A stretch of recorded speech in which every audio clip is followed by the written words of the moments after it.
ఇవాళ తెలంగాణలో కాంగ్రెస్ ప్రభుత్వం ఏర్పడి 18 నెలలు కావస్తా ఉన్నది.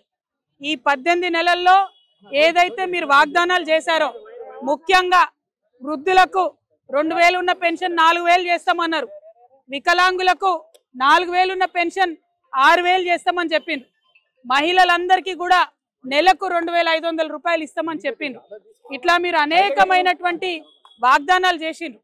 కానీ 18 నెలలు అవుతున్నా కూడా ఆ వాగ్దానాలు పూర్తి చేసే దిశగా మీరు ఆలోచన చేస్తలేరు.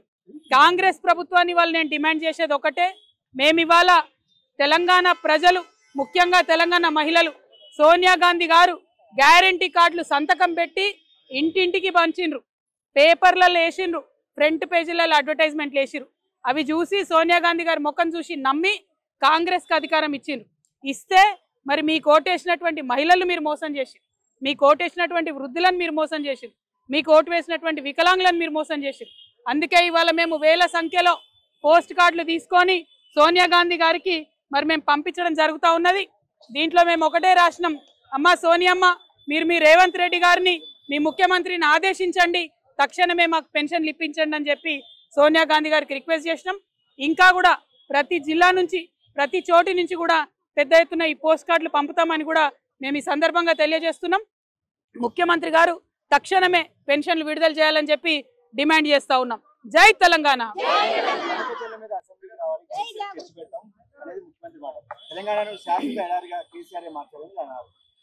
కేసీఆర్ గారి దమ్మెంత అన్నది ఒరిజినల్ కాంగ్రెస్ పార్టీకి తెలుసు కాబట్టే తెలంగాణ రాష్ట్రం వచ్చింది. వచ్చినటువంటి ఆ రాష్ట్రానికి ఇవాళ రేవంత్ రెడ్డి గారు ముఖ్యమంత్రి అయిన, అది మర్చిపోయి కేసీఆర్ గారు దమ్ముంటే ఇక్కడ రావాలి అక్కడ రావాలని రేవంత్ రెడ్డి గారు మాట్లాడడం చాలా బాధాకరం. హుందాగా ప్రవర్తించాలి ముఖ్యమంత్రి గారు. అదేవిధంగా తెలంగాణ ప్రజలందరికీ తెలుసు, కేసీఆర్ గారు ఆయన కళలో కూడా తెలంగాణకు నష్టం చేయడు.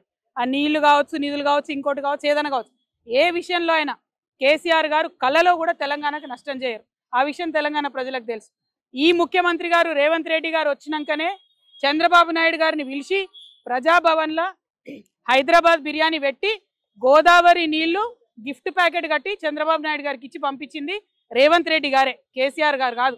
2016లో ముఖ్యమంత్రి గారు చెప్పినట్టుగా ఆనాడు పోలవరం బనకచెర్ల ప్రాజెక్టు విషయమే లేదు, రాలేదు, కేసీఆర్ గారు ఎక్కడ సంతకాలు పెట్టలేదు. ఆ విషయం తెలిసి కూడా అబద్ధాలు ఆడడం ముఖ్యమంత్రి గారికి అలవాటైంది. అబద్ధాలు ఆడడం మానుకోండి, చెప్పిన పెన్షన్లు ఇవ్వండి, చెప్పింది చెప్పినట్టుగా స్కూటీలు ఇవ్వండి, చెప్పినటువంటి 6 గ్యారెంటీలు అమలు చేయండి. ఎస్, పెడదాం అసెంబ్లీ, ఖచ్చితంగా పెడదాం, మీ ఫెయిల్యూర్స్ మీద పెడదాం, 6 గ్యారెంటీలు ఇవ్వని దాని మీద పెడదాం, మహిళలను మోసం చేసిన దాని మీద పెడదాం. అప్పుడేం జవాబు చెప్తారో రేవంత్ రెడ్డి గారు దాన్ని కూడా చూద్దాం.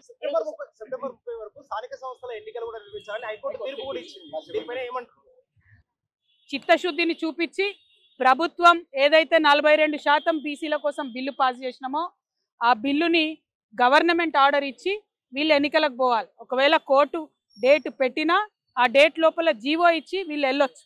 అది ఇవ్వకుండా మభ్యపెడితే మాత్రం తెలంగాణ సమాజం ముఖ్యమంత్రి గారిని, కాంగ్రెస్ పార్టీని క్షమించదని కూడా ఈ సందర్భంగా తెలియజేస్తుంది.